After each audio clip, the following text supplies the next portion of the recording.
We begin with the latest from the Middle East. Israeli troops have pushed deeper into Syria after direct orders from Prime Minister Benjamin Netanyahu. The Israeli army released multiple videos of its troops going far beyond the buffer zone between Israel and Syria in the Golan Heights.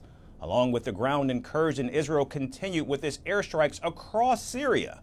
Now, the Israeli Air Force struck Syria's air bases and took out any fighter aircraft and air defense systems that could be operated by the Syrian army or its rebels.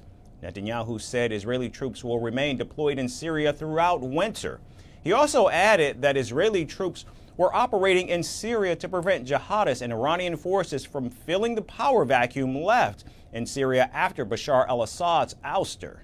People of Iran, as we see history unfold before our very eyes, I can only imagine what you're feeling right now. Your oppressors spent over $30 billion supporting Assad in Syria. Today, after only 11 days of fighting, his regime collapsed into the dust. Your oppressors spent billions supporting Hamas in Gaza. Today, their regime lies in ruins. Your oppressors spent over $20 billion supporting Hezbollah in Lebanon. In a matter of weeks, most of Hezbollah's leaders, its rockets, and thousands of its terrorists went up in smoke. Meanwhile, Secretary of State Antony Blinken is in the region for his 12th visit since the war between Israel and Hamas erupted in October of last year. Secretary Blinken said he's working with Israel, Jordan, and Turkey to prevent the chaos in Syria from spreading across the Middle East. We're also going to be very focused on preventing any actor, inside or outside the country, from putting their narrow self-interests ahead of the interests of the Syrian people, especially in this delicate moment. And that includes, of course, ISIS, which no doubt will seek to regroup. And I think, as we've demonstrated, the United States is determined to prevent that from happening. Secretary Blinken also showed support for Israel's military actions in Syria, calling them non-escalatory and self-defense operations.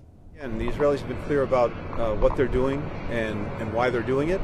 I think across the board, when it comes to any actors who have real interests in Syria, it's also really important at this time that we all try to make sure that we're not sparking any additional conflicts.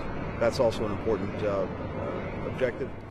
Now, Washington is pushing for peace in the region. However, the Biden administration is closely monitoring the chaos in Syria, with the country possibly seeing a return of ISIS and Syrian rebels struggle to unite and agree on power-sharing terms after Assad's removal. Donald Trump's return to the Oval Office is imminent. He will soon take the oath of office and once again lead the nation. God spared my life for a reason. President-elect Donald Trump's first priority: tackling illegal immigration and securing the nation's borders. We're going to fix our borders. The incoming administration has prioritized the Russia-Ukraine war. Can they succeed in ending one of the world's most challenging conflicts? I will have the horrible war between Russia and Ukraine settled. And as he returns to the White House, will Donald Trump resume a bruising trade war with the world's second largest economy, China? If China or some other country is behaving badly, we have things called tariffs. All of this and more right here on First Post America.